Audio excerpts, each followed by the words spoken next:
Добрый день, уважаемые дамы и господа. Сегодня мы возобновляем работу Крымского дискуссионного клуба, основной целью которого является создание единой дискуссионной площадки для украинских и зарубежных экспертов в сфере политики, культуры, науки, экономики, военных конфликтов, а также для политиков, государственных служащих и общественности.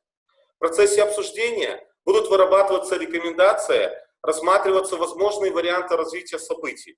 Данные рекомендации будут направлены органам государственной власти Украины.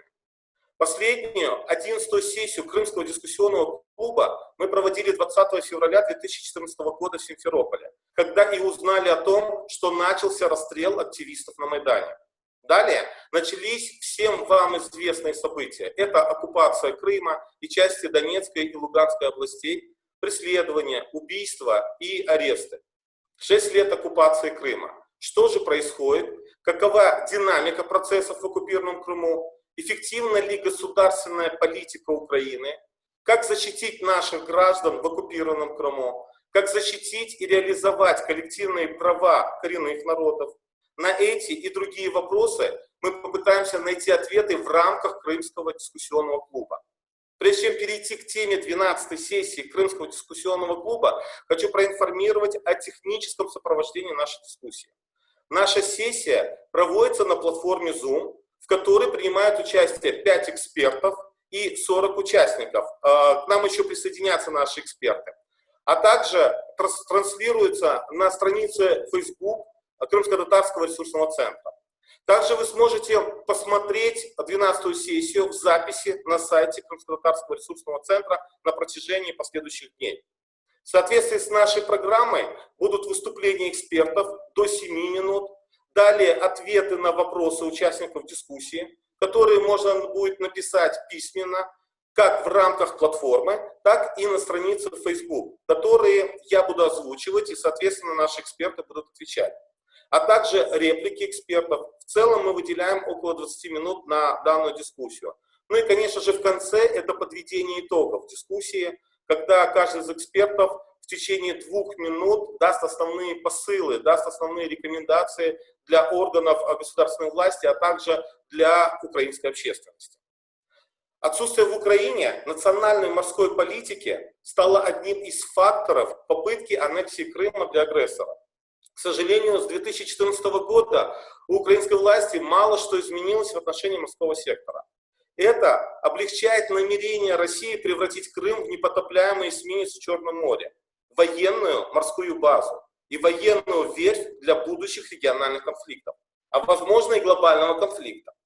Опираясь на Крым, агрессор осуществляет успешную блокаду Азова и экспансию на Черном море. Морской сектор Украины претерпевает огромные убытки из-за оккупации Крыма и связанные с этим риски и угрозы.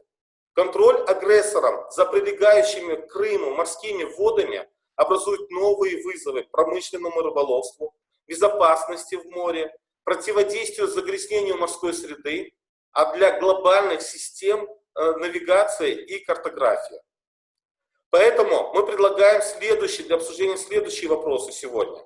Первое – это Крым как военная морская база агрессора. Второе – оккупация Крыма и морская блокада Украины. Третье – оккупация Крыма как угроза морскому хозяйству. И четвертое – это попытка аннексии Крыма и вызовы для морской среды. Я надеюсь, что ответы на эти острые вопросы мы попытаемся получить сегодня на протяжении работы нашей 12-й сессии Крымского дискуссионного клуба на тему «Морские измерения оккупации Крыма». Итак, я хочу представить наших экспертов. Андрей Рыженко, капитан 1-го ранга, Богдан Устименко, юрист-международник. К нам еще присоединятся Соломея Бобровская, народный депутат Украины, секретарь комитета по вопросам внешней политики и межпарламентского сотрудничества, Максим Слюсаревский, председатель Федерации морских профсоюзов Украины, и Борис Бабин, доктор юридических наук, профессор, эксперт Крымско-Татарского ресурсного центра. Вести Крымскую 12-ю сессию буду я, модератор Искендер Бариев, председатель правления Крымско-Татарского ресурсного центра, член Меджлиса крымско-татарского народа. Ну и перед тем, как представить слово экспертам, с приветственным словом Приглашаю выступить менеджерку проекта представительства фонда Фридриха Наумана за свободу в Украине и Беларуси, нашего давнего партнера Ирине Старовицкой. Пожалуйста. Добрий день. Маю сьогодні честь вас всіх вітати на сьогоднішньому заході. Мене звуть Ірина Старовицька, я координаторка проєкту фонду Фрідріха Наумана, і я коротко розкажу про наш фонд і нашу співпрацю з Кримсько-татарським ресурсним центром. Фонд Фрідріха Наумана за свободу – це німецький політичний ліберальний фонд, який працює в сфері громадської освіти для дорослих. Ми ліберали, і основна цінність лібералізму – це людина, права людини, свободи. І саме права людини – це фокус нашої співпраці з Кримсько-татарським ресурсним центром. Ми вже співпрацюємо вже близько 10 років, проводимо спільні проекти. І починаючи з 2014 року, після окупації Криму Російською Федерацією, наш фонд робить максимально можливе в рамках нашої діяльності для того, щоб підтримати кримських татар в своїй боротьбі за свої права. Далі я всіх вітаю, бажаю всім цікавої дискусії інформативної і передаю слово Ескендеру Парієву. Дякую.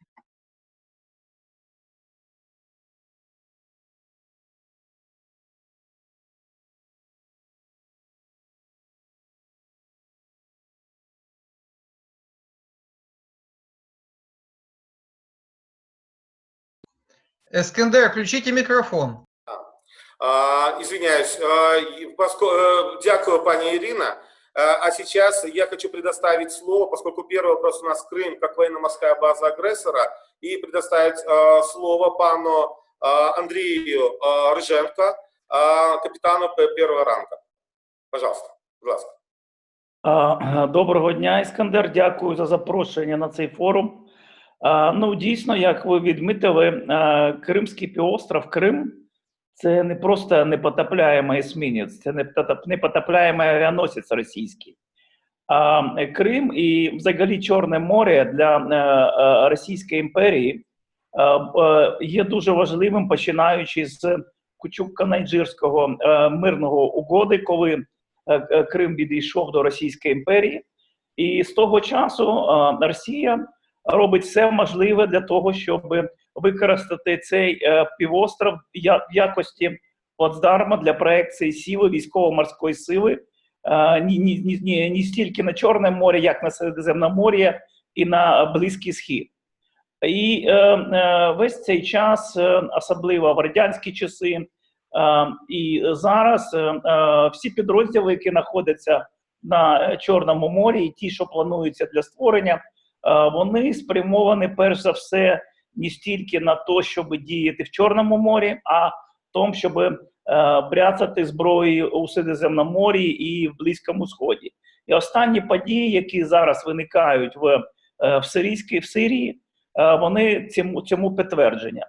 Як тільки ми бачимо військово-морську базу Росії в будь-якому регіоні, це автоматично означає, що це первинний плацдарм Росії для вирішення своїх політичних і геостратегічних інтересів. І через це, перш за все, хочу сказати, що Крим і Чорне море має геостратегічне значення для Російської Федерації. І вона буде робити максимально для того, щоб домінувати, мати домінування військово-морське в цьому регіоні. Що стосується України, да, ми знаходимося практично, дистанція дуже-дуже невелика від Кримського півострову, і коли після окупації цього півострову, ну, це стало для нас фактично дуже серйозною небезпекою іменно на морі з морського напрямку. Дистанція між Одесою і Севастополем 150 морських миль. Дуже-дуже невелика дистанція для сучасної боротьби на морі. Ну, для десантного загону, для того, щоб висадитися підрозділом десанту, це фактично декілька годин. І це якось, ну, це перша волна для того, щоб розпочати агресивні дії. Російська Федерація після захоплення Кримського півострову почала фактично відроджувати дуже швидко той військовий потенціал якраз проекції сили, який був в радянські часи. Зараз там сконцентровано порядка 33 тисяч військовослужбовців Збройних сил Російської Федерації. Якщо ми подивимось на рейтинги Збройних сил країн світу, то ви побачите, що навіть це угрупування 33 тисячі, це Збройні сили номер 80 у світі. І ви побачите, що 16 країн НАТО зараз діючих, вони мають збройні сили менше, ніж Росія має тільки у Російській Федерації. Це каже про те, що цей регіон для них дуже-дуже важливий. Зараз вони активно цей регіон вже 6-й рік переозброюють. Військово-морський флот Чорноморського флоту Російської Федерації має пріоритет у програмі переозброєння. І кількість їх кораблів нових, які йдуть на Чорноморський флот, значно перевищують кількість нових кораблів, які йдуть на Північний флот, або на Тихоокеанський, або на Балтійський. Пріоритет дається якраз ударним спроможностям. Тобто, в першу чергу приходять до складу флоту ті сили, які мають спроможність нанесення ракетних ударів, як звичайних, так і ядерних. Перш за все, це пов'язано з ракетами «Калібр», відомими, дуже відомими. А вони розташовані як на борту надводних кораблів, так і підводних човнів. Зараз, за нашими оцінками, Російська Федерація може сконцентрувати в залпі трошки менше, ніж 100 цих ракет. Ну, мало чи це багато, можу сказати, якщо це буде ракета в оснащенні з ядерною бойовою частиною, це дуже-дуже багато. І та шкода, яка може бути нанесена, вона досить значна. І в основному це райони європейський театр, по якому можуть наноситися ці удари.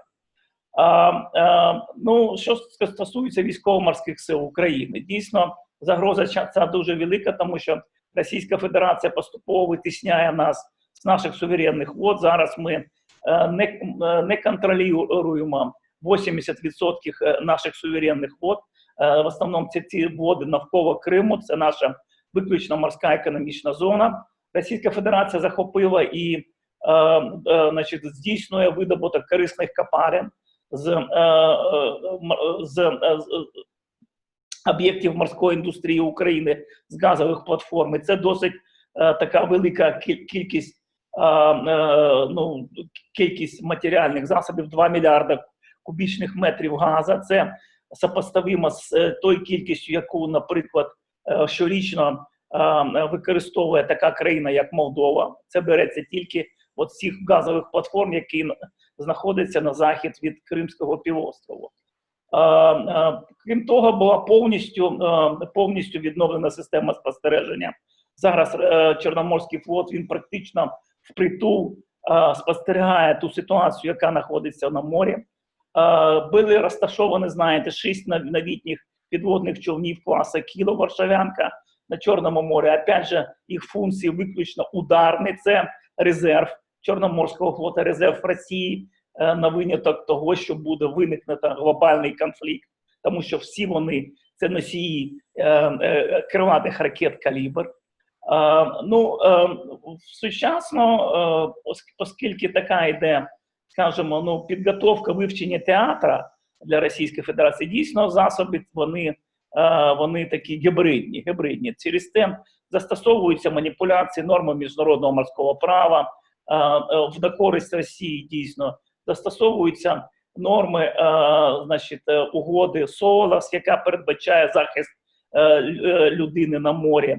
І це все сфокусовано на те, щоб витіснити з центральної частини Чорного моря фактично до територіальних вод всіх сусідів Російської Федерації. І якщо не буде такого сконсолідованого рішення країн чорноморських стосовно того, щоб свої права відстоювати на морі, то наслідки можуть бути дуже-дуже негативними. Через це Україна і військово-морські сили своє майбутнє, свою діяльність ми пов'язуємо якраз з тим, що з колективними зусиллями. Це в першу чергу роль НАТО, Північно-Атлантичного альянсу в Чорному морі. Кількість патрулювань цих кораблів альянсу збільшується. Також ми дуже активно маємо співпрацю з країнами Чорноморського регіону в плані підтримання морської безпеки. Підсумовуючи, хочу сказати, що Чорне море зразка 2020 року, воно дуже-дуже відрізняється від того, що було 6-7 років тому назад. І якщо країни Чорного моря і основні геополітичні гравці не будуть приділяти должної уваги цьому регіоні, то дійсно Російська Федерація може реалізувати свої плани по використанню Кримського півострова і Чорного моря як проекцію сили на Середземне море, на Північну Африку і на Близький Схід. Дякую. Спасибо большое, пане Андрею. К нам присоединился наш эксперт, то, что говорил Максим Смисловский, председатель Федерации морских профсоюзов Украины. Мы вас приветствуем, Максим. Я хочу, нам вот написали, тоже нас смотрят, в том числе и из Румынии. Правда, написали, что не совсем хорошо понимают по-украински, но мы говорим как и по-русски, так и по-украински. Я думаю, что все равно можно понять, и поэтому по возможности мы, конечно, будем доносить информацию, и если будут возникать вопросы, то пишите по-русски, то, я думаю, наши эксперты смогут все равно ответить. Но от военно-морской базы агрессора мы передвигаемся к морской блокаде Украины, передвигаемся вот к таким вот правовым вопросам в контексте вот нарушения международного права. И сейчас я хочу предоставить слово господину Богдану Устименко, юристу-международнику, человек, который делает много исследований в этом вопросе. Пожалуйста. Добрый день, уважаемые коллеги. Меня зовут Богдан, фамилия Устименко. Я буду говорить на русском языке, учитывая то, что нас слышит международная общественность, что вдвойне приятно. Тем более, когда с Румынии, с наших соседей. Но прежде всего хотелось бы обратить внимание на то, что была разработана программа, как бы это 10 шагов в сфере морской безопасности. Первое, на что нужно обратить Украине внимание, что необходимо сделать, это принять закон о территориальном море. Так как в 1992 году Украиной, уже независимым государством, были переданы точки координат Организации Объединенных Наций, в то же время, к сожалению, до сих пор мы не установили внешнюю границу территориального моря в Азовском море и вокруг Черного моря, то есть там, где распространяется украинский суверенитет. Я знаю о том, что ряд народных депутатов начал работу над этим законопроектом, который в частности будет устанавливать точки координат как исходных линий, так и внешняя граница территориального моря, а также, насколько мне известно, будет установлена попытка установить закрытый район вокруг Крымского полуострова, так как Украина, к большому сожалению, в оккупированных водах не имеет возможности контролировать безопасность судоходства, влиять на безопасность судоходства, так как средства навигационного обеспечения, к сожалению, находятся в силу оккупации, находятся вне пределов контроля Украины. Мы все помним ту страшную трагедию, которая произошла со сбитым самолетом, поэтому, к сожалению, для того, чтобы не было повтора в море, необходимо принять соответствующие меры. Второй пункт – это необходимое создание объединенного центра морских операций, так как в Украине порядка 20 органов и учреждений, которые занимаются морской безопасностью, начиная от Министерства инфраструктуры, морской администрации и прочих органов, и заканчивая морской охраной и военно-морскими силами. В то же время нет органа, который бы координировал действия всех этих инстанций, их усилия и позволял бы избегать дублирующих функций и в то же время обращать внимание на те функции, которые остаются невыполненными, непокрытыми. Третья позиция – это так называемая консилиация, учитывая то, что у Украины и Российской Федерации нет установленных границ, в частности в Азовском море. Мы считаем необходимым применить опыт, который впервые был реализован маленьким государством под названием Восточный Тимор против Австралии. Впервые за всю историю существования современного международного морского права была применена эта процедура. Это что-то среднее между судебным процессом и дипломатическими переговорами, то бишь это так называемая процедура принудительных переговоров. Восточный Тимор успешно реализовал эту процедуру против Австралии, и в 2018 году эти две страны установили морскую границу в Тиморском море. Мы считаем, что этот опыт необходимо перенять и для Украины, учитывая отсутствие границы с Российской Федерацией. Безусловно, эта процедура не сможет полностью решить все проблемы с морской границей между Российской Федерацией и Украиной, тем не менее это будет очень большим шагом в направлении делимитации. Следующий пункт – это привлечение к этой работе, проведение переговоров с нашими партнерами из Грузии, так как на самом деле Грузия имеет все те же проблемы, что и Украина с границами Российской Федерации, так как Грузия также не имеет границы, установленной с Россией. Поэтому нам необходимо, как и сказал уважаемый Эскендер, нам необходимо объединяться, привлекать наших иностранных партнеров для правомерных действий. Поэтому мы считаем необходимым пригласить Грузию для синхронного установления границ в Черном море с Российской Федерацией.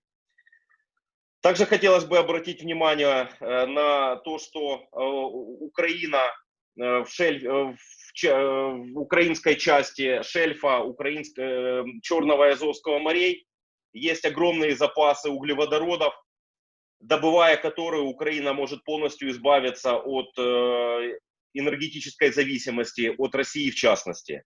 Опять-таки это не произойдет мгновенно, то есть это, естественно, годы, но тем не менее мы можем достичь энергетической независимости, если уделим достаточное внимание тем природным ресурсам, которыми мы располагаем на шельфе. Учитывая то, что время выступающих ограничено, осталось у меня 5 позиций, я буду очень кратко о них говорить сейчас, не растягивая. Относительно переговоров по деоккупации Крыма мы считаем необходимым применить пункт 6 Будапештского меморандума. Этот международный договор был заключен в 1994 году взамен отказа Украины от ядерного оружия. Российская Федерация, Соединенные Штаты Америки и Великобритания гарантировали неприкосновенность границ Украины.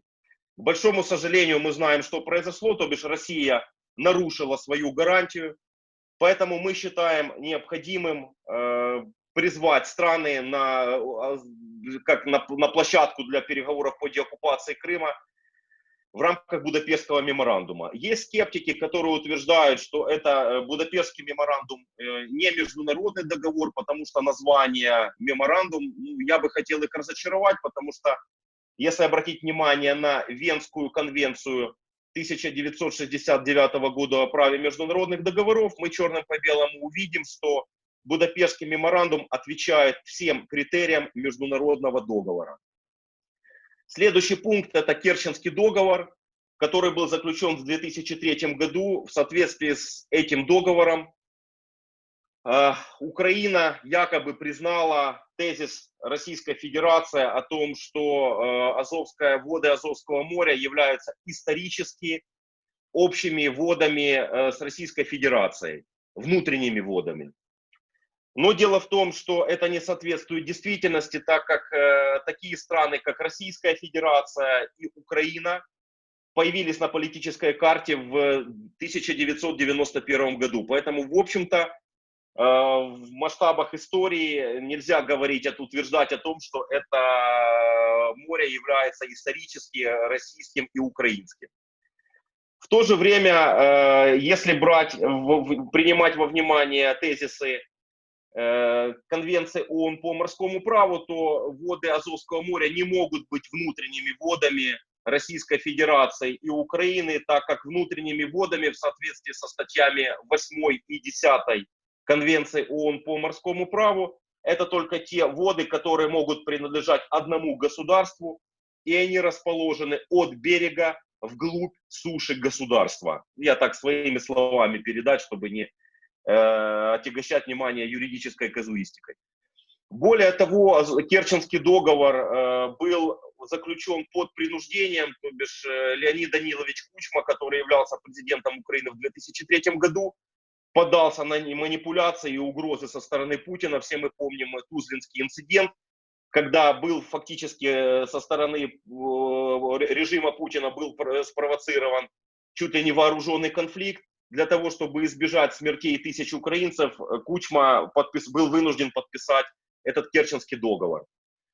Поэтому мы считаем, что Украине следует сделать заявление, в частности Верховному Совету Украины, о том, что в соответствии с 52-й статьей Венской конвенции о праве международных договоров, это Керченское соглашение является недействительным.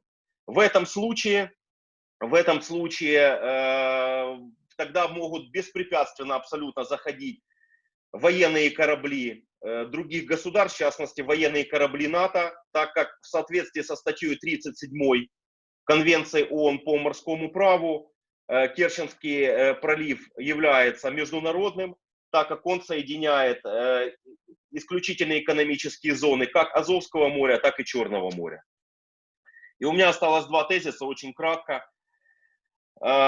Хотелось бы отметить, что необходимо принять Украине целевую программу поддержки судоходства. Такая программа была принята и действовала в 2002-2006 годах. И после нее, то есть это как бы было возрождение своего рода навигационно-гидрографической вообще сферы Украины, которая, к сожалению, сейчас она как бы незаслуженно в Украине забыта.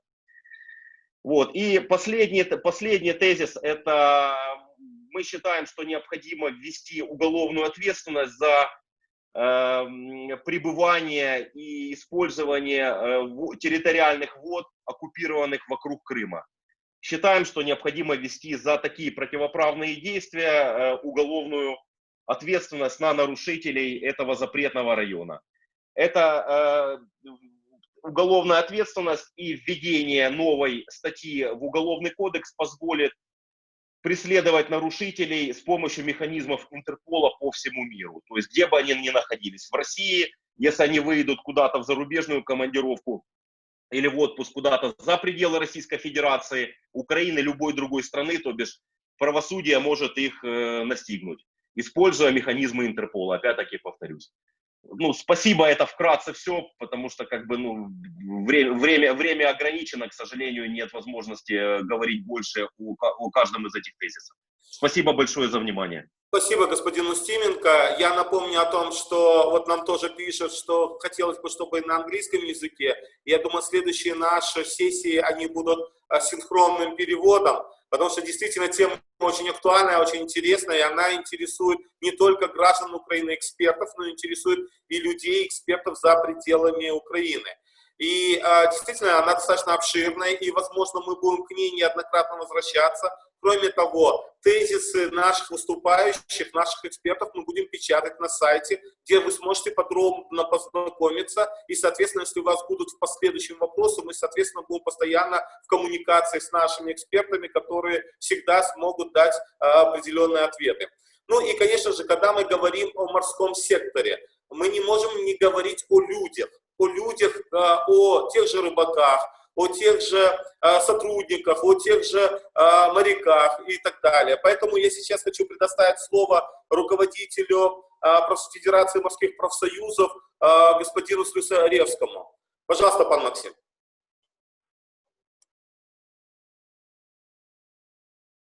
Включите, пожалуйста, микрофон, Максим. Меня слышно? Да, слышно. Я хочу согласиться с предыдущим человеком, который говорил, и немножко эту тему развить. Потому что у нас есть очень большая проблема, это привлечение наших граждан Украины к деятельности, которая, ну, скажем так, вот,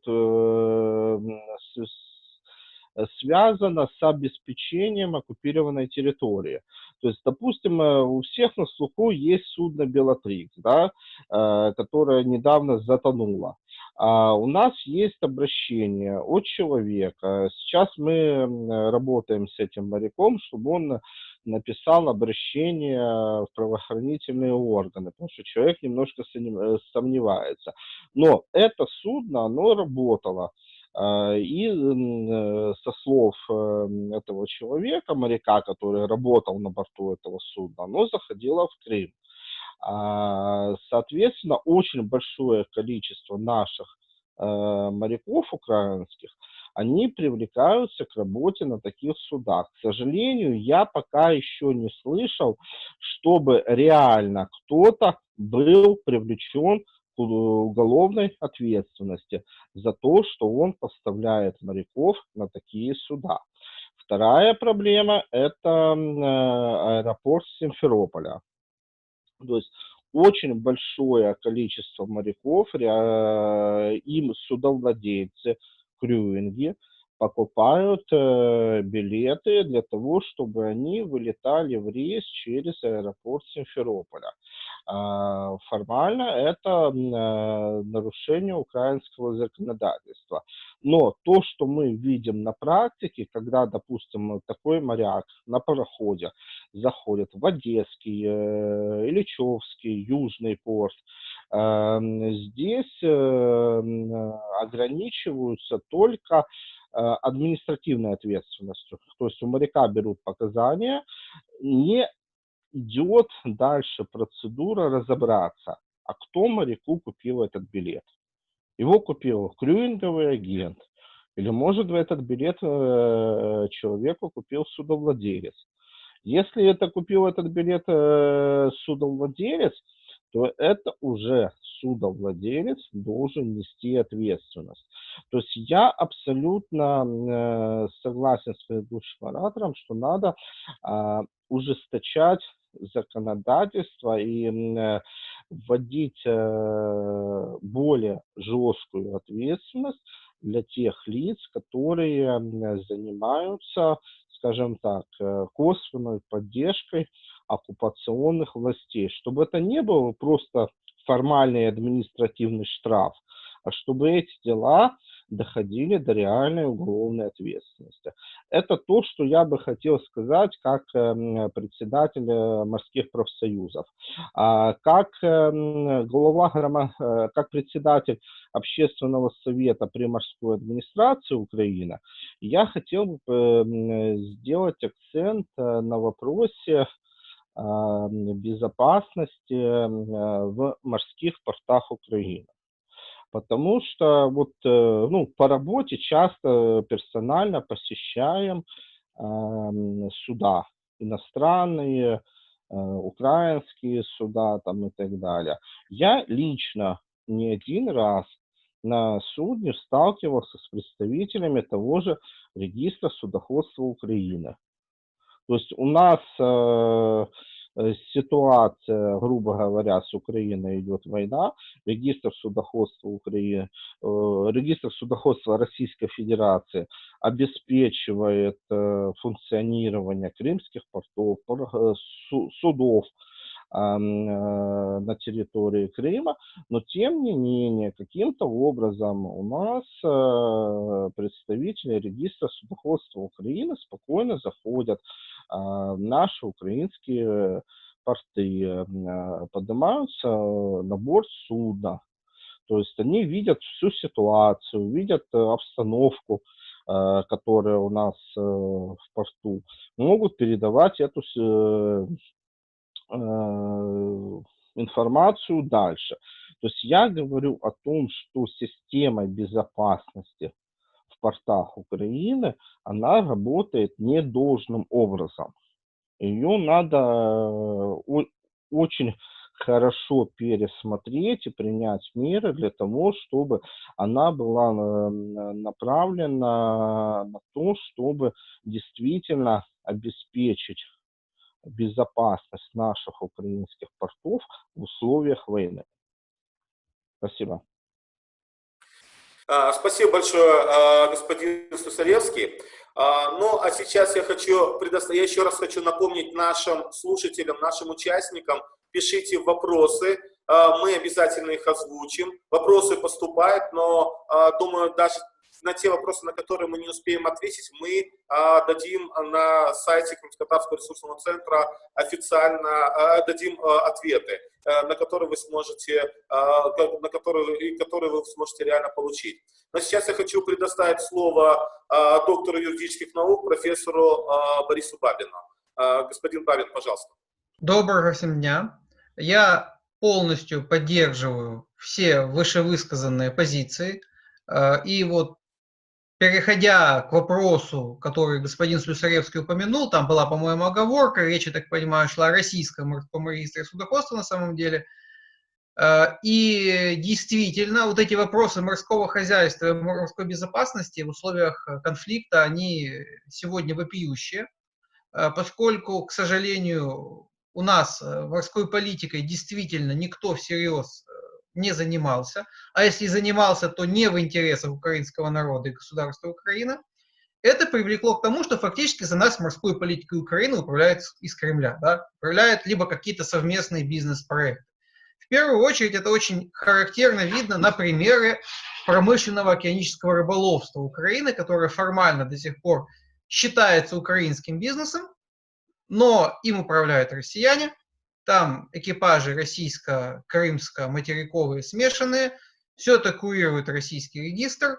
Это уже вопрос не столько даже и каких-то даже безопасностный, сколько и вопрос продовольственной безопасности, поскольку эти суда поставляют в Украину продукцию, и фактически это делается совместно с россиянами. Примерно такая же ситуация и по региональной эксплуатации морских ресурсов.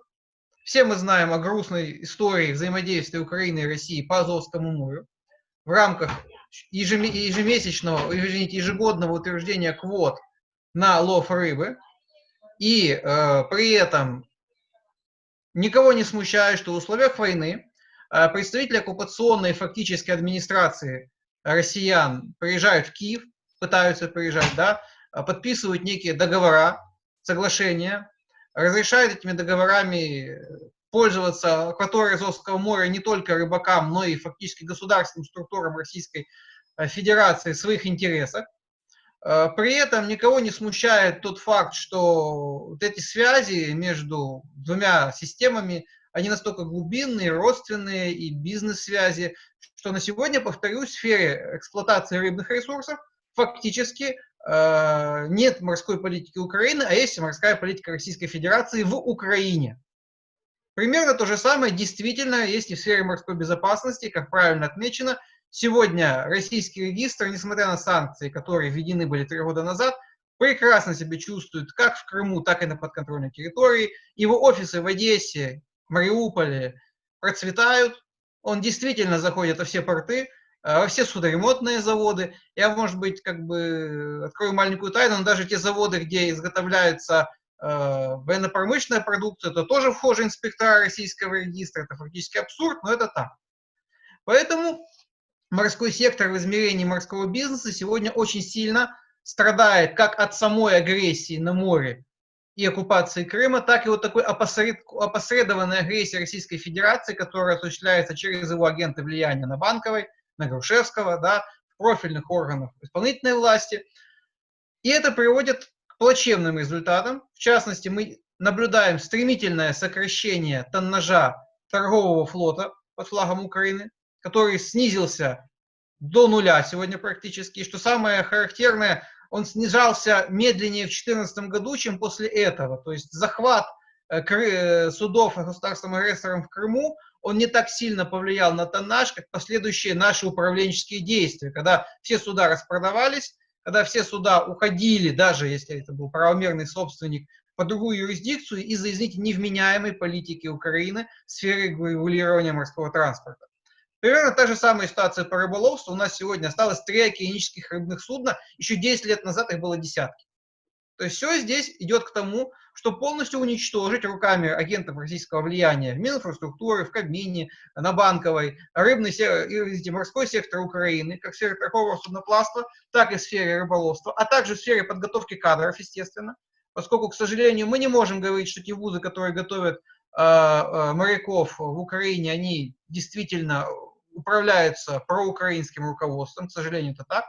Все это приводит к достаточно грустной тезису о том, что наша морская политика нами полностью утрачена.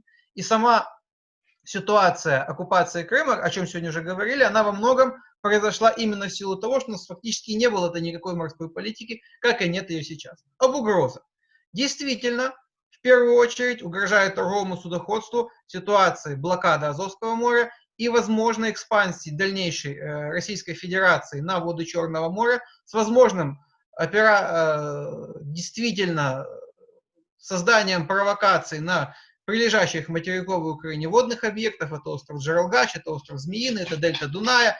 Это уже захваченные структуры Черноморнефтегаза, вокруг которых Россия в любой момент может закрыть очень широкие районы на долгий период времени. Все это приведет к тому, что у нас будет полностью блокирован наш торговый потенциал, поскольку большинство грузоопераций Украины идет сегодня через группу одесских портов, которые сегодня остались единственными полноценными морскими портами Украины после того, как Россия захватила Крым и заблокировала Азовское море.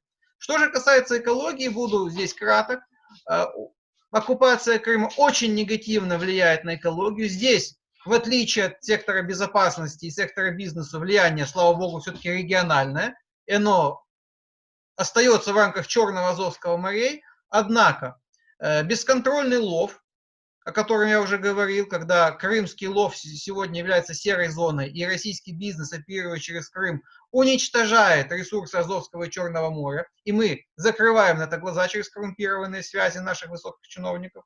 Это хищническое использование минеральных ресурсов моря. В первую очередь это не нефтепродукты, да, которые добываются на шельфе, а также это песок.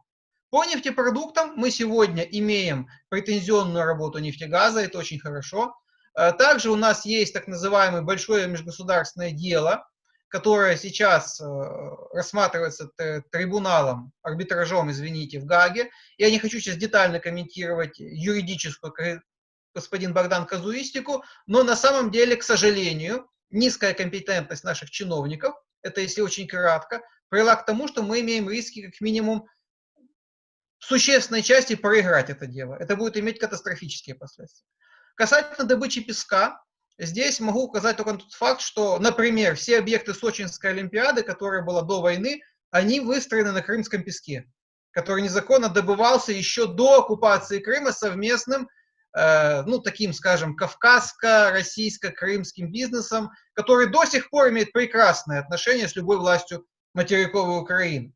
Поэтому сегодня не стоит удивляться тому, что, к сожалению, этот бизнес процветает, уничтожаются запасы песка. Это имеет стратегическое значение, поскольку запасы песка Каркинического залива, они являются местом выгула рыб всего Черного моря. Мы уничтожаем полностью кормовую базу для всех государств Черного моря, включая Турцию и Румынию, и Болгарию. Ну, не мы, россияне, мы на это молча смотрим. Плюс начинается эрозия берегов. Уже исчезла фактически Бакальская коса, размываются пляжи западного берега Крыма.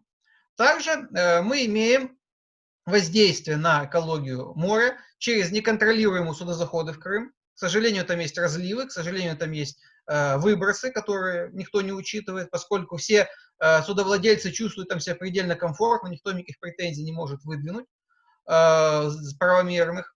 Также мы видим увеличение сбросов с береговых источников, в первую очередь в силу милитаризации Крыма, это результаты военных действий. Также мы видим, что Российская Федерация, увеличивая население полуострова на сотни тысяч человек. Мы имеем фактически официальную позицию их чиновников, что в Севастополе сегодня не 400 тысяч человек живет, а 700. Так вот, они, извините за подробности, не обеспечивают их канализацией. Да? И все это перенаселение Крыма, среди всего прочего, оно еще влияет на загрязнение биоотходами прибрежных акваторий. Черное море очень хрупкое, оно ранимо к таким вещам, как и Азовское, впрочем. Если же говорить о нашей реакции, то на сегодня единственным таким более-менее позитивным событием я вижу сегодняшнее заявление парламента касательно российской агрессии. Там впервые развита морская тематика, впервые констатирована угроза из Крыма, о которой говорит господин Рыженко, не только Украине, да, но и всему региону Средиземноморья, Близкого Востока и Африки. Это очень хорошо, что мы такие вещи называем впервые, наверное, в мире публично. Также в этом заявлении очень четко прописаны вопросы милитаризации и возможной нуклеаризации Крыма, поскольку военно-морские силы России, естественно, носитель ядерного оружия, в первую очередь существенный компонент ядерной триады. В данном случае Россия может развивать систему ядерных складов Крыма, и это, естественно, грубейшее нарушение международного права. Оно не только вредит вопросам безопасности войны и мира, но и экологии как моря, так и прибрежных территорий. И вот то, что мы сегодня приняли это заявление, это очень хорошо, поскольку те здравые предложения, о которых говорил господин Богдан, о которых говорили народные депутаты, о том, что необходимо закрыть район плавания вокруг Крыма с целью безопасности моряков, о которых господин Слюсаревский упоминал, с целью защиты окружающей среды, с целью защиты интересов государства. Так вот, все это игнорируется действующим правительством. Мы понимаем, почему. Мы прекрасно это понимаем. Но поскольку есть парламентское заявление, возможно, вот эти все агенты влияния, сами понимаете кого, они будут вынуждены хотя бы имитировать какую-то деятельность по регулированию отношений в морехозяйственном комплексе. Хотелось бы отдельно высказать огромное сожаление тем, что так и не было проведено заседание Совета национальной безопасности и обороны по морским вопросам, хотя этот опрос был в прошлом году, насколько я знаю, подготовлен, но в силу чисто политической позиции высшего руководства страны отложен в долгий ящик. Хотелось бы все-таки дождаться каких-то решений, заявлений в этом измерении. Также, завершая, хотелось бы подчеркнуть, что все эксперты, которые имеют возможность сегодня делать это заявление, публиковать материалы касательно морской тематики в условиях, когда государство самоустранилось от этих вопросов полностью, а также не обладает экспертным потенциалом и управленческим потенциалом, а там, где она обладает, фактически это часто агенты российского влияния. Так вот, возвращаясь к сказанному, чтобы эксперты объединялись, чтобы эксперты не боялись высказываться, поскольку если мы сейчас не будем говорить об Украинском море, лет через 10 фактически предмет разговора будет утрачен навсегда. Спасибо. Спасибо большое, господин Бабин. На самом деле время так быстро бежит, тема действительно очень обширная, и я думаю, что мы неоднократно будем возвращаться к этой теме. Кроме того, мы целый пласт еще не охватили. Это право на пользование природными морскими ресурсами, минеральными, биологическими в контексте права коренного народа. И, соответственно, согласование с коренным народом, согласование с его представительными органами. Но поскольку время бежит, очень сложно все охватить, и здесь тем более есть уже вопросы как участников, так и участников непосредственно на платформе Zoom, так и людей, которые пишут по Фейсбуку. Мы время будем уже сокращать, и поэтому попрошу отвечать более так конкретно и коротко. Итак, один из вопросов. Які, на вашу думку, перспективи має Україна у рамках розгляду справи щодо порушення Російською Федерацією суверенних прав України в Чорному та Азовському морях і Керченській протоці, що розглядається арбітражним трибуналом згідно з Конвенцією ООН? Позовні заяви подані у 2016 році. Цікаве питання. Перше. Чи визнав вже трибунал свою юрисдикцію щодо розгляду своєї справи? Та друге, які перспективи вирішення спору по суті на користь України? Пожалуйста, кто из экспертов готов ответить? Прошу поднять руку. Пожалуйста, господин Бабин. Очень кратко. Основной проблемой этого производства является, по моему личному мнению, то, что Украина его ведет как прибрежное государство. И большинство претензий Российской Федерации мы выдвигаем, исходя из нашего суверенитета над Крымом. Но Российская Федерация в процессе фактически признает как не в других местах, но здесь, существование межгосударственного спора о Крыме, и тем самым уходит от ответственности. Это можно было бы предвидеть и строить позицию государства на иных правах, гарантированных конвенцией, например, как государство флага, да, либо как иных форм. Я вижу здесь большие риски. Я не говорю о том, что дело проиграно, но учитывая сейчас общий низкий интерес к власти к морским вопросам, а также учитывая те недостатки позиций и доказательства обеспечения, которые уже имеются, к сожалению, в деле, это подтвердило последнее решение процессуальное, где часть наших претензий была отклонена как неприемлемая, причем наиболее существенная часть касательно, повторюсь, юрисдикции прибрежного государства. Поэтому у меня скептицизм. И я призываю власти одуматься и все-таки подключить к анализу дальнейшей судьбы этого иска не очень узкую группу всезнающих юристов МИДа УССР, а действительно специалистов из разных юридических компаний, возможно, привлечь иностранных специалистов и все-таки выйти на некую позицию хотя бы к части тех претензий, которые мы еще можем вести в Гааге далее, чтобы мы и их не потеряли. Спасибо. Спасибо большое, господин Бабин. Я думаю, в перспективе мы будем, вот, как я говорил, уже направлять рекомендации и в перспективе также приглашать представителей центральных исполнительных органов и ведомств, государственных компетенций которых находится обсуждаемый вопрос.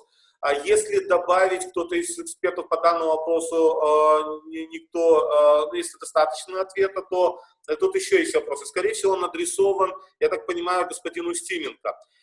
Существует ли мировая практика закрытых районов территориального моря? Меня слышно, да? Дело в том, что такая практика действительно существует. Мы можем обратить внимание на Грузию. Когда Россия также вторглась в Абхазию, есть так называемый абхазский участок, который полностью перекрыт для судоходства. И эта практика, в общем-то, она доказала свою эффективность. У Грузии, я повторюсь, очень много общих проблем с Украиной, общих проблем, связанных с Российской Федерацией и с агрессией Российской Федерации. Точно таким же образом, в общем-то, и Российская Федерация забрала у Грузии порядка 70% ее морских пространств. Поэтому такая практика существует, и мы в том числе, когда готовили эти предложения, морская экспертная платформа, мы обратили внимание и на практику наших соседей. Спасибо большое господину Стименко. А вот еще такой вопрос. Я думаю, больше он, наверное, адресован господину Рыженко. Как влияет на морскую ситуацию по Крыму политика Турции по проливам? Ну, дійсно, конвенція Монтрьо 36-го року, вона не дуже позитивно впливає на спроможність України отримати допомогу військово-морську від партнерів нечорноморських країн. Тому що це така дуже цікава конвенція, вона така має дуже такий великий історичний бекграунд. Смисл в тому, що кожна країна не чорноморська має мати свої військові кораблі в Чорному морі не більш ніж 21 добу. І це впливає на можливості наших партнерів, в першу чергу це країни НАТО, Сполучені Штати, Велика Британія, інші країни, направляти свої кораблі для допомоги нам. Ми шукаємо шляхи, як це питання вирішити з точки зору того, що тому що ця конвенція, вона дуже така, дуже важлива для Туреччини, і не хочеться їх ображати, скажімо так, тому що ми знаходимо шляхи, дуже такі інтелігентні шляхи, як вирішувати і наші питання, і поважати норми цього права.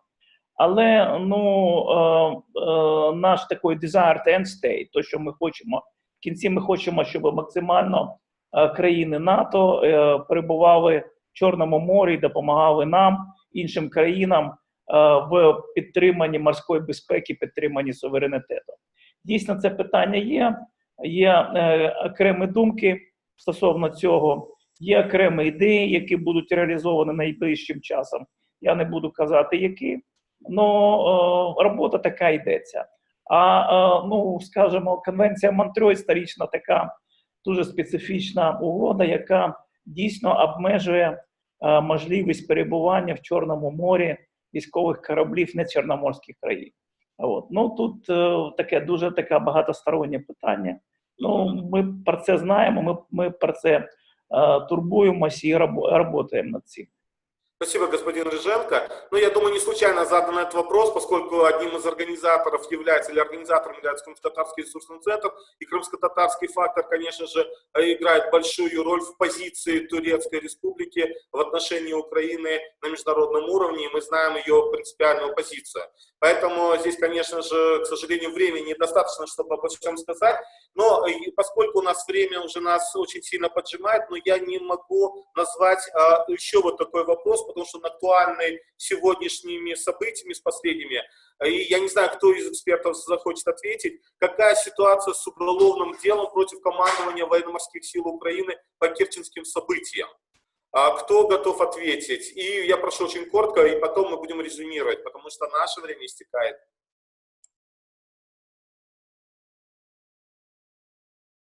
Пожалуйста, Бабин, господин Бабин.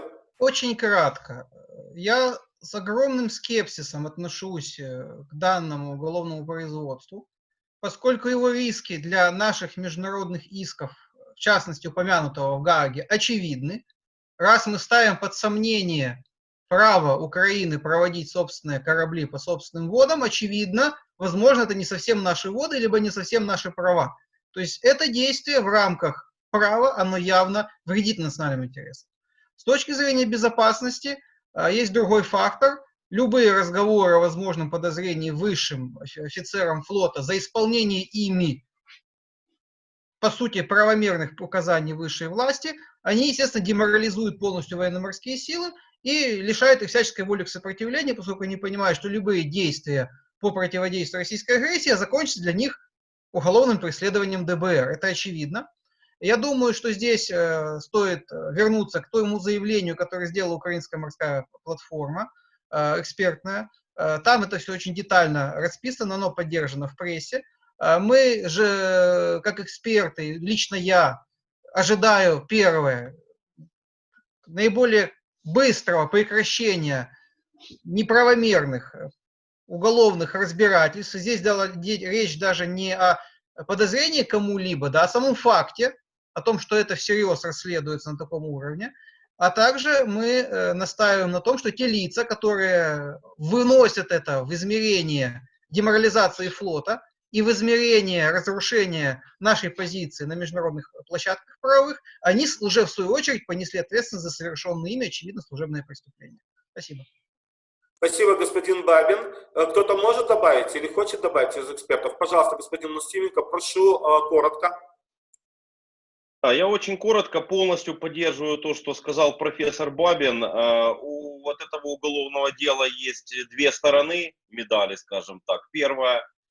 Сам факт расследования этого дела уже 11 месяцев, так как я напоминаю, что, что дело это инициировал господин Портнов.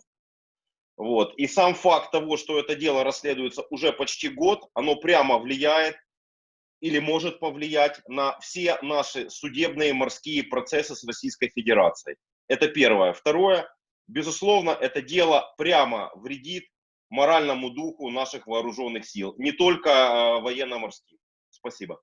Спасибо большое, господин Мусименко. Но я не могу не задать вопрос нашего постоянного активного участника и читателя нашей страницы Крымско-Татарского ресурсного центра Сергея Ивановича.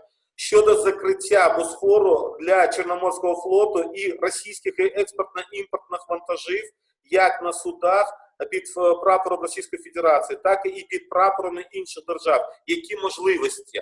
Ну, я думал, как был у нас предыдущий вопрос, когда мы с Турцией связывали, но кто из экспертов готов ответить на этот вопрос? Пожалуйста, господин Бабин. Очень кратко. Турецкая республика будет закрывать Черноморские проливы, скорее всего, лишь когда она сочтет себя в состоянии войны с тем государством, для которого эти проливы закрывает, либо когда она сочтет ситуацию конфликта вокруг ее пределов, угрожающей ей. На сегодня Турецкая Республика не видит угроз ни в конфликте в Украине, ни в конфликте в Сирии для перекрытия проливов. Я не думаю, что что-либо изменится в ближайшем будущем. Но хочу акцентировать внимание, что помимо вопросов проливов, есть еще вопрос судоходства по Дунаю, где Российская Федерация абсолютно неправомерно пользуется правопреемством СССР и может эксплуатировать эту речку под своим флагом, на что она права не имеет, это не море, и все на это молчаливо согласились.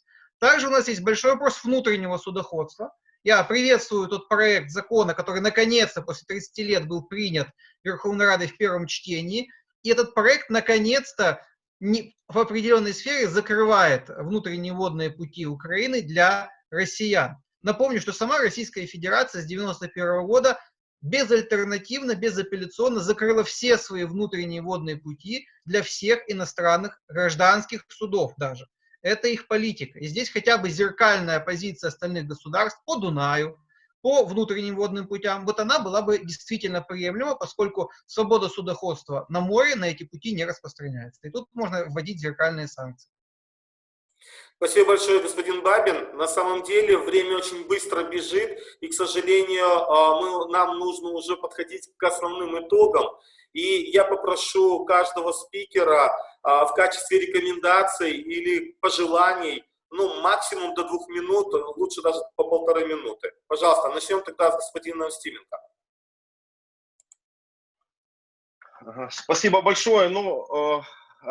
Прежде всего хотелось бы сказать, учитывая то, что подняли такой важный вопрос, как расследование уголовного дела по проходу наших кораблей, мы считаем, что необходимо срочно закрыть это уголовное производство просто немедленно. Это первая рекомендация. Вторая рекомендация. Всеми силами способствовать тому, чтобы закон о территориальном море был принят в ближайшее время. Это предельно важный закон для нашей национальной безопасности и обороны. Следующий вопрос. Необходимо на уровне РНБО рассмотреть вопрос о принудительной процедуре, которая будет направлена на делимитацию Азовского и Черного морей с Российской Федерацией. Следующая рекомендация. Необходимо дать правовую оценку Керченскому договору, и я считаю, что его нужно признать никчемным, таким, который не имеет юридическую силу, и применить анклоз к Азовскому морю. Наверное, вот это плюс-минус, это основные вопросы, которые критично важные. А так, в принципе, морская экспертная платформа, куда, кстати, входит и Борис Бабин, мы открыты всегда для консультаций, для работы с органами государственной власти. Welcome, пожалуйста, мы готовы дополнительную информацию предоставить. Спасибо большое. Спасибо большое господину Устименко. А сейчас я хочу предоставить слово господину Риженко. Дякую. Перш за все, я хочу сказати стосовно військового аспекту. Україна має розвивати свої військово-морські сили, особливо надводні сили, надводні кораблі. Багато про це йде розмови в пресі, але потрібно переходити до фактичних якихось кроків. Всім відома стратегія військово-морських сил 2035, є погляди на розвиток надводних сил. Найбільш оптимальним, з моєї точки зору, є москітний флот, невеликі катери, які будуть спроможні захищати країну від агресії, стримувати противника і захищати економічні інтереси України в суверенних водах, виключно морської економічної зони і в територіальному морі. Це, в принципі, таке основне, що стосується наших національних інтересів на Чорному морі.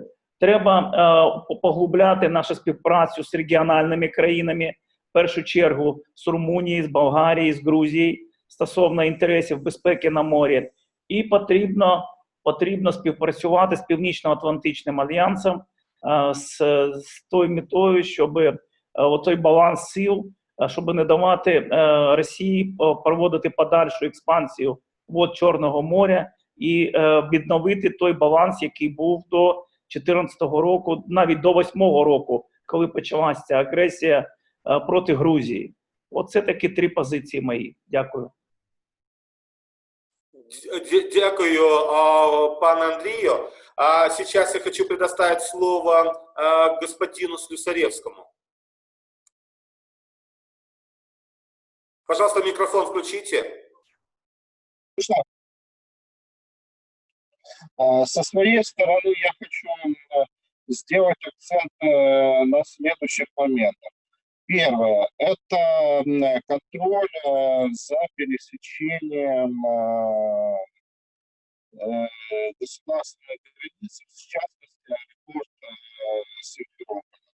Надо более жестко относиться и тем людям, которые, то есть те люди, которые улетают через этот аэропорт, они должны понимать, что они действительно нарушают. Это, на мой взгляд, это не должно ограничиваться. Господин Слюсаревский, у нас со звуком какие-то помехи произошли. Поправьте, пожалуйста. Угу. Слышно? Да, отлично. Это первое. Это аэропорт Симферополя. Я считаю, что те люди, которые пересекают государственную границу через аэропорт Симферополя, они должны нести более серьезную ответственность. И надо сосредоточиться на том, чтобы привлекать к ответственности тех людей, которые морякам покупают билеты через аэропорт Симферополя. Второй момент – это безопасность в портах. То есть порт Одесский, Ильичевский, Южный, Николаевский – это не, то есть это место общественного, то есть там привозятся грузы государственного значения. И надо пересмотреть систему безопасности. То есть те лица, которые имеют отношение к оккупации Крыма, они не должны иметь доступ, те лица, которые имеют отношение к Российской Федерации.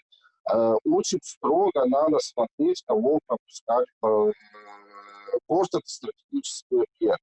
И надо очень хорошо проверять тех лиц, которые получают пропуск в порт. Это второе. Третье, то, что Борис отметил, это учебные заведения, морские учебные заведения. Есть компании крюинговые, которые открыто поддерживают оккупацию Крыма. Мне абсолютно не нравится, когда такие крюинговые компании выступают спонсорами учебных заведений. И нашим ребятам, студентам навязывается изначально какая-то идеология, может быть навязана. Вот эти три момента, которым надо особо уделить внимание. Спасибо большое, господин Слюсаревский. Ну и ваши рекомендации, профессор Бабин.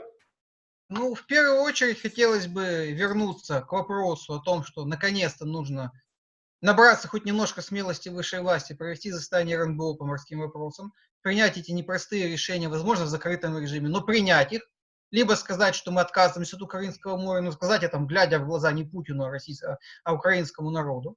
Это первое, основное. Я полностью поддерживаю все предыдущие позиции, которые высказывали остальные выступающие.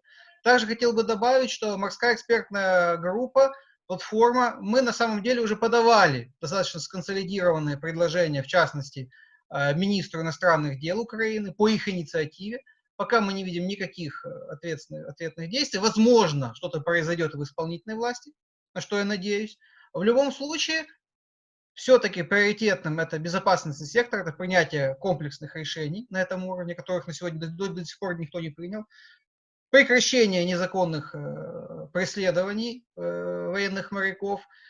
Статус Азова полностью согласен с господином Устименко до каждой запятой. И прекращение, наконец-то, совместной украино-российской рыбной мафии, которая укоренилась на Липках, в высших кабинетах Банковой, Михайловской и Грушевского, и распространила свои щупальца как и на мировой вылов рыбы в Антарктике, в Атлантике, так и, естественно, на бассейновый лов в азово-черноморских водах.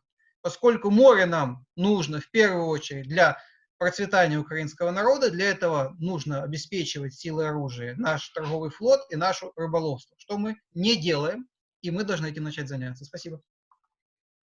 Спасибо, господин Бабин. К сожалению, время подошло к концу. И действительно есть еще вопросы, и я буду просить наших экспертов ответить на ряд вопросов, на которые мы просто не успели ответить сейчас, ответить публично.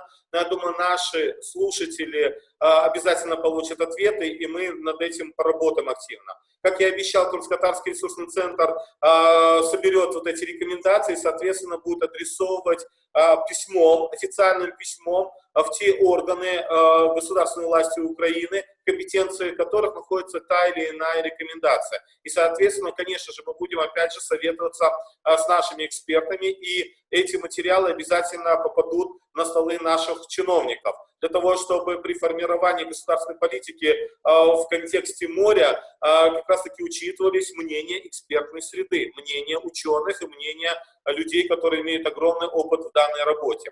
Ну и я еще раз хочу напомнить о том, что данная наша сессия, она велась, скажем, уже онлайн, и мы вели запись. Она будет размещена полностью на сайте Крымско-Татарского ресурсного центра, и вы сможете дополнительно просмотреть, изучить и, соответственно, понять те вопросы и те ответы, которые мы получили. Ну и, конечно же, я обращаюсь сейчас к нашим слушателям. Пишите нам. Мы будем проводить крымские дискуссионные клубы на разные темы, и на экологические, и на права коренных народов, и на темы деоккупации Крыма и так далее. И, соответственно, конечно же, мы будем рады, если вы будете присылать те вопросы, которые вас наиболее волнуют. И, кроме того, мы, конечно же, будем учитывать и будем рады вашему активному участию, потому что проблему Крыма, проблему оккупации Крыма мы должны поднимать на самый высокий уровень, для того, чтобы все-таки приблизить тот час и то время, когда Крым будет деоккупирован, когда прилегающее море к Крымскому полуострову будет полностью подконтрольным украинскому государству, и когда мы все вместе сможем спокойно жить, как граждане Украины, на своей родной земле. Потому что здесь в нашей дискуссии участвовало, насколько я знаю, как минимум 4 крымчан. Ну и, конечно же, всех остальных украинцев мы всегда ждем на родной земле. А сейчас я хочу попрощаться со всеми и поблагодарить наших экспертов, поблагодарить представительство фонда Фридриха Наумана за свободу в Украине и Беларуси, за помощь в организации 12-й сессии Крымского дискуссионного клуба. Еще раз хочу сказать о том, что к теме морских измерений оккупации Крыма мы будем возвращаться. И сегодня наша дискуссия показала, что по каждому из тех вопросов, которые мы сегодня попытались раскрыть, нужно посвящать отдельную сессию. Я думаю, мы к этому будем возвращаться. До свидания, всего доброго, всем большое спасибо. Дякуємо вам, до новых встреч. Слава Украине!